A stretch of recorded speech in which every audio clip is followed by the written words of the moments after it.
दोस्तों, स्वागत है आपका मेरे YouTube चैनल इंग्लिश बाबू पर। और आज मैं फिर हाजिर हूँ आपके साथ एक नई स्टोरी लेकर। और दोस्तों, आज जो स्टोरी मैं आपके लिए लेकर आया हूँ ये एक मॉरल स्टोरी है। बहुत ही प्यारी, मज़ेदार, बहुत ही अच्छी कहानी है। कहानी सुनने में आपको मज़ा आएगा। उसके अलावा दोस्तों, आज की इस स्टोरी में आपको कुछ नए इंग्लिश के वर्ड मीनिंग सीखने को मिलेंगे, उनकी करेक्ट प्रोनाउंसिएशन के बारे में पता चलेगा। और हमेशा की तरह जो इसका ग्रामर का पार्ट है उसे बिल्कुल डिटेल में कवर करेंगे, तो एक एक स्ट्रक्चर को आप बड़ी आसानी से सीख पाएंगे। तो चलिए दोस्तों, आज की इस कहानी को हम शुरू करते हैं। और सबसे पहले कहानी का टाइटल देखते हैं। कहानी का टाइटल है द फूलिश विलेजर। क्या मतलब हुआ दोस्तों? फूलिश एडजेक्टिव है जिसका मतलब होता है मूर्ख। विलेजर मतलब ग्रामीण। द फूलिश विलेजर, मूर्ख ग्रामीण। तो दोस्तों, ये आज की इस कहानी का टाइटल है, शीर्षक है। और अब मैं इसे पढ़ना शुरू करता हूँ। आपसे रिक्वेस्ट है कि आप इस कहानी को बिल्कुल ध्यान से सुने। यदि आज की कहानी में आपको कोई भी नया वर्ड या फिर नया स्ट्रक्चर मिले तो आप उसे नोट करें, और यदि कहानी पसंद आए तो लाइक भी ज़रूर करें। तो चलिए इसको शुरू करते हैं। Raghu went to a neighbouring village and purchased a goat. क्या मतलब हुआ दोस्तों? ये जो वाक्य है ये एक पास्ट इंडेफिनिट का अफर्मेटिव वाक्य है। और जब हम पास्ट इंडेफिनिट में कोई भी अफर्मेटिव का वाक्य बनाते हैं तो वहाँ वर्ब की सेकंड फॉर्म का यूज़ किया जाता है। गो मतलब जाना, और सेकंड फॉर्म है वेंट। क्या अर्थ हुआ? Raghu went to a near neighbouring village. दोस्तों, नेबरिंग विलेज का मतलब होता है पड़ोसी गांव। मतलब रघु एक पड़ोसी गांव गया, एंड परचेज्ड और ख़रीद ली अ गोट। गोट मतलब बकरी, और एक बकरी खरीद ली। तो पूरी लाइन का क्या अर्थ निकला कि रघु एक नज़दीकी गांव गया, मतलब एक पड़ोसी गांव गया और एक बकरी खरीद ली। He flung it across his shoulder and set off for his homeward journey. क्या अर्थ हुआ? He flung it across his shoulder. और दोस्तों, ये जो वाक्य है ये भी पास्ट इंडेफिनिट का वाक्य है जहाँ पर सेकंड फॉर्म लगाई गई है। फ्लंग का मतलब होता है किसी चीज़ को डाल देना। He flung it across his shoulder, उसने उसे अपने कंधे पर डाल लिया। एंड सेट ऑफ, निकल पड़ा। फॉर हिज होमवर्ड जर्नी, और अपने घर की तरफ जर्नी पर, यात्रा पर वो निकल पड़ा। आगे देखिए।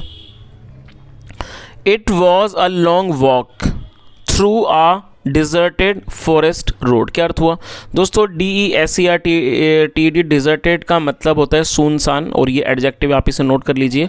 It was a long walk, मतलब ये क्या थी? एक लंबी वॉक थी, मतलब बहुत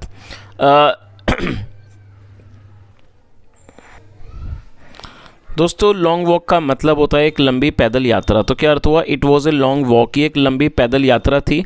through a deserted forest road, एक सुनसान जंगल की सड़क से। As he was striding along. दोस्तों, स्ट्राइड का मतलब होता है चलना। As he was striding along, और जब वो चल रहा था, 3 थीव्स नोटिस्ड हिम। 3 चोरों ने उसे नोटिस किया। नोटिस का मतलब देखना। 3 चोरों ने उसे देखा। चलिए आगे देखिए।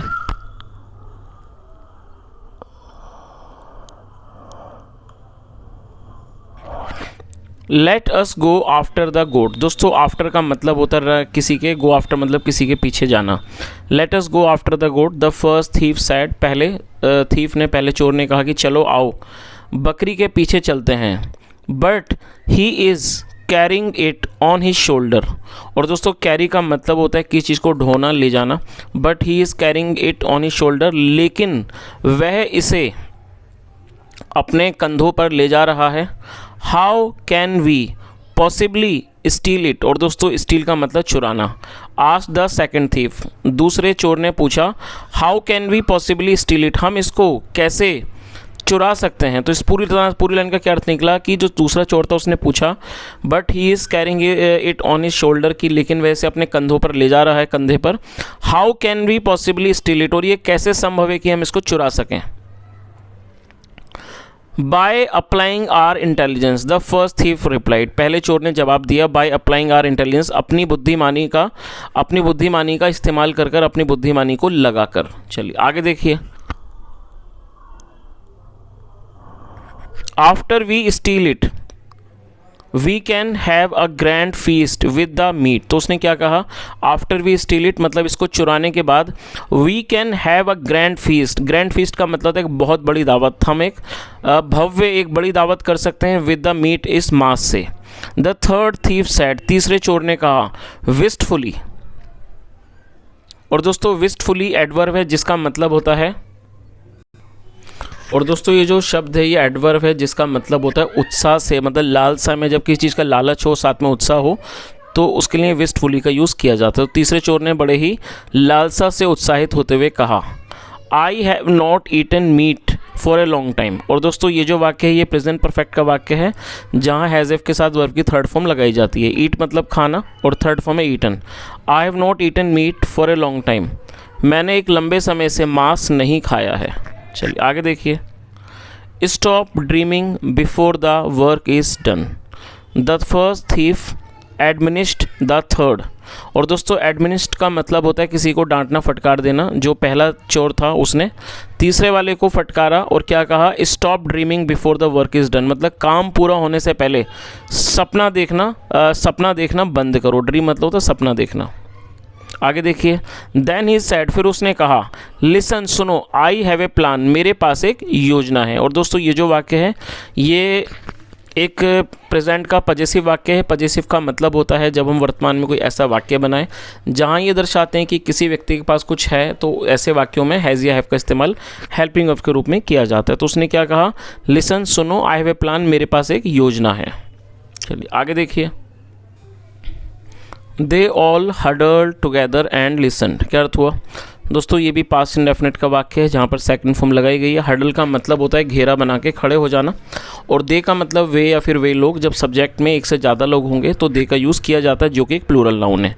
दे ऑल मतलब कि वे सभी, हडल टुगेदर एक साथ खड़े हो गए इकट्ठे, एंड लिसन और उन्होंने सुना।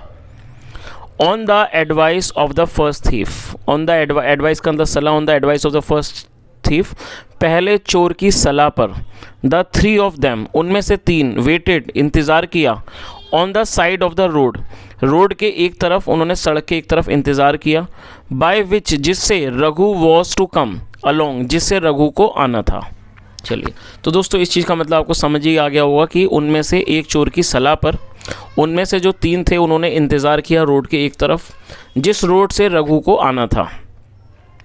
But they did not stay together. और दोस्तों ये जो वाक्य है ये पास्ट इंडेफिनिट का नेगेटिव वाक्य है। जब हम पास्ट इंडेफिनिट में नेगेटिव का वाक्य बनाते हैं तो सब्जेक्ट के बाद डिड नॉट फिर फर्स्ट फॉर्म लगाई जाती है। But they did not stay together, लेकिन वो एक साथ नहीं रुके। Each stood about half a mile apart and waited. Each का मतलब प्रत्येक, और ये भी पास्ट का वाक्य है जहाँ सेकंड फॉर्म लगाई गई है। स्टैंड मतलब खड़ा होना, second form stood. Each stood about half a mile apart and waited. Apart का मतलब दूर, मतलब उनमें से प्रत्येक आधी माइल, एक मतलब आधी माइल दूर रुका, खड़ा हुआ, एंड वेटेड और उसने इंतज़ार किया। तो दोस्तों इसका मतलब आपको समझ ही आ गया होगा कि वो जो तीनों थे वो एक साथ खड़े नहीं हुए, वो आधा आधा किलोमीटर की, आधा आधा जो माइल का जो डिस्टेंस है वो एक दूसरे से अलग खड़े हुए और उन्होंने इंतज़ार किया। चलिए आगे देखिए।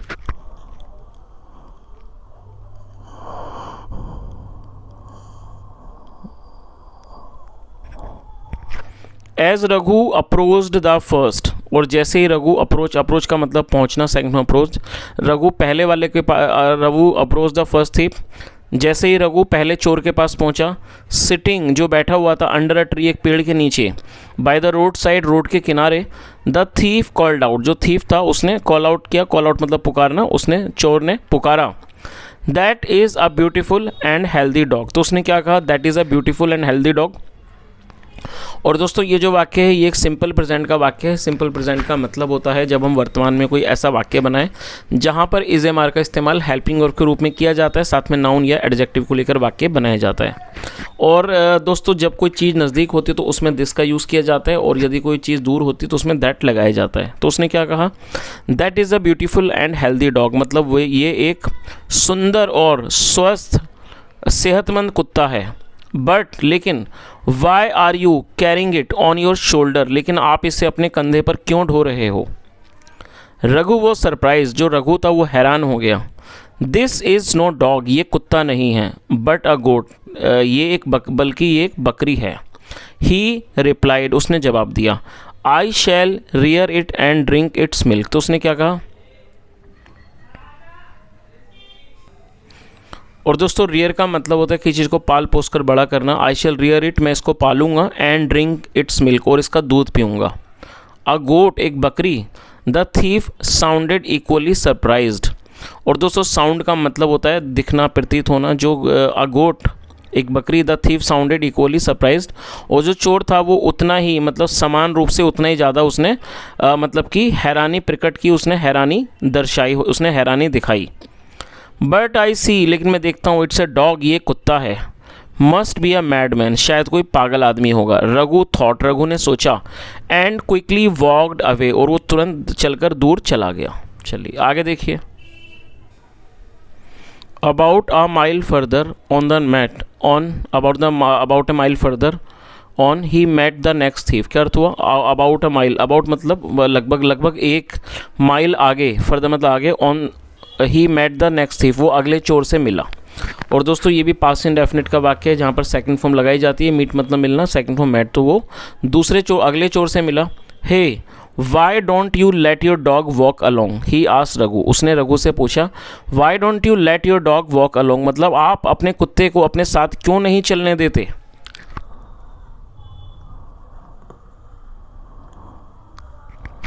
दिस टाइम मतलब कि इस बार रघु वॉज अपसेट, जो रघु था वो उदास हो गया। He lowered the goat from his shoulder, lower का मतलब नीचे करना, और ये पास्ट इंडेफिनिट का वाक्य तो सेकंड फॉर्म लगाई गई है। He lowered the goat from his shoulder, उसने अपने कंधे से बकरी को नीचे उतारा। पुट इट डाउन, उसको नीचे रखा, ऑन द ग्राउंड, ज़मीन पर। एंड एग्जामिन्ड इट थोरोली, और उसने उसकी जांच की। एग्जामिन मतलब जांच करना, और उसकी जांच की। थोरोली मतलब पूरी तरह से, अच्छी तरह से उसने उसकी जांच की। आगे देखिए।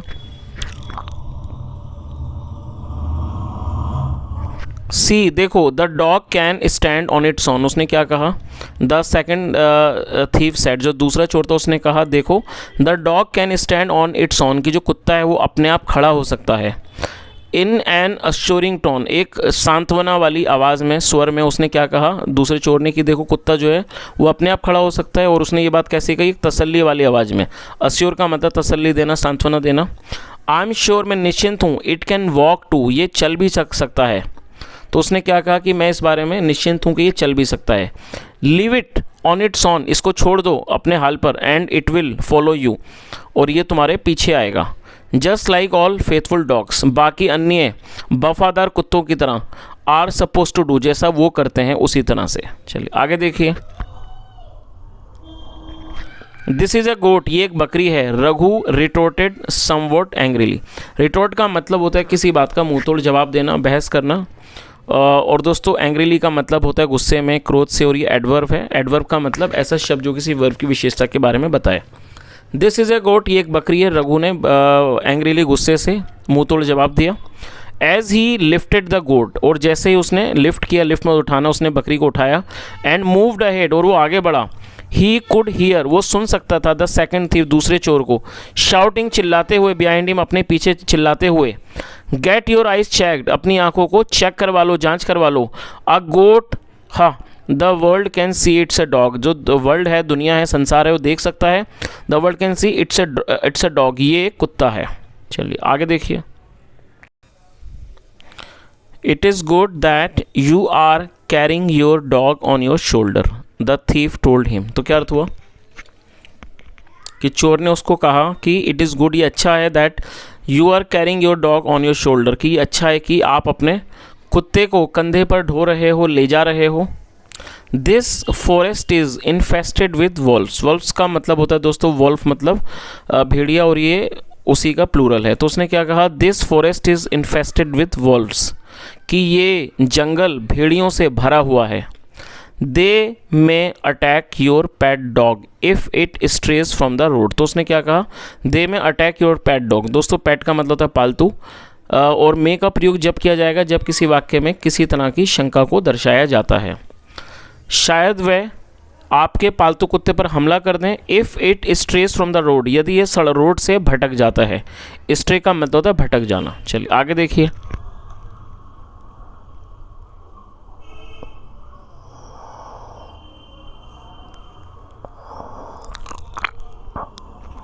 Raghu stood still. और दोस्तों स्टिल का मतलब होता है स्थिर, और जो रघु था वो स्थिर खड़ा हो गया। देन फिर he put down the animal, फिर उसने जानवर को नीचे रख दिया। And examined it once again, और उसकी एक बार फिर से उसने जांच की। So many people could not possibly be wrong, तो उसने क्या कहा कि इतने सारे लोग संभवतः गलत नहीं हो सकते। ही थॉट टू हिमसेल्फ, उसने अपने मन में सोचा, the seller must have deceived me and supplied me a dog instead of a goat. तो उसने क्या कहा, the seller must have received me. दोस्तों यहाँ पर मस्ट हैव के साथ थर्ड फॉर्म लगाई गई है। ये फ्यूचर परफेक्ट का वाक्य है। जब हम फ्यूचर परफेक्ट में कोई वाक्य बनाएंगे तो ऐसे वाक्यों में यदि वाक्य में अवश्य जैसे शब्दों का इस्तेमाल होगा तो वहाँ पर मस्ट हैव के साथ वर्ब की थर्ड फॉर्म लगाई जाएगी। उसके अलावा आप इसकी मीनिंग को नोट कर लीजिए। डिसीव का मतलब होता है किसी के साथ धोखाधड़ी करना, और ये थर्ड फॉर्म है डिसीव्ड। सेलर मतलब बेचने वाला, विक्रेता। तो क्या अर्थ हुआ, the seller must have deceived me. Seller ने मतलब क्या हुआ कि विक्रेता ने अवश्य ही मुझे धोखा दिया होगा। And supplied me a dog, और उसने मुझे कुत्ता दिया होगा। इंस्टीड ऑफ ए गोट, एक बकरी की बजाय। इंस्टीड ऑफ का मतलब की बजाय। तो उसने क्या सोचा कि जो सेलर है, विक्रेता है, उसने ज़रूर उसने मुझे धोखा दिया होगा, और उसने एक बकरी की बजाय उसने मुझे कुत्ते को सप्लाई किया होगा, उसने मुझे कुत्ता दिया होगा। नाउ अब, इंडीड वास्तव में, नाउ आई नोटिस, अब मैं नोटिस करता हूँ, देखता हूँ, द शार्प कैनिन्स मतलब ये जो इतने तेज़ दांत हैं, and the curled up tail, और ये जो घूमी हुई जो पूँछ है, उठी हुई जो पूँछ है। This is definitely a dog, ये वास्तव में सचमुच में एक कुत्ता है। व्हाट ए शेम, कितनी शर्म की बात है। You can not trust any one these days, आप इन दीज डेज मतलब आप इन दिनों किसी पर भी विश्वास नहीं कर सकते। Raghu left the animal behind and continued with his long walk home. क्या अर्थ हुआ, रघु लेफ्ट द एनिमल। और दोस्तों ये भी पास्ट इंडेफिनिट का ही वाक्य है जहाँ पर सेकंड फॉर्म लगाई जाती है। लीव मतलब छोड़ना, और second form left. Raghu left the animal behind, Raghu ने जानवर को अपने पीछे छोड़ दिया। And continued with his long walk home, और वो अपने घर की लंबी पैदल यात्रा पर निकल गया। The three thieves had a hearty feast at that night, और जो तीनों चोर थे उन्होंने had a hearty feast that night, और उन्होंने उस रात एक अच्छी दावत का आनंद लिया।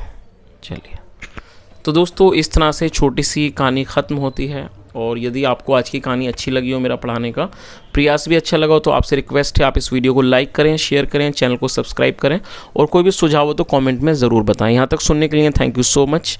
Have a nice day and bye.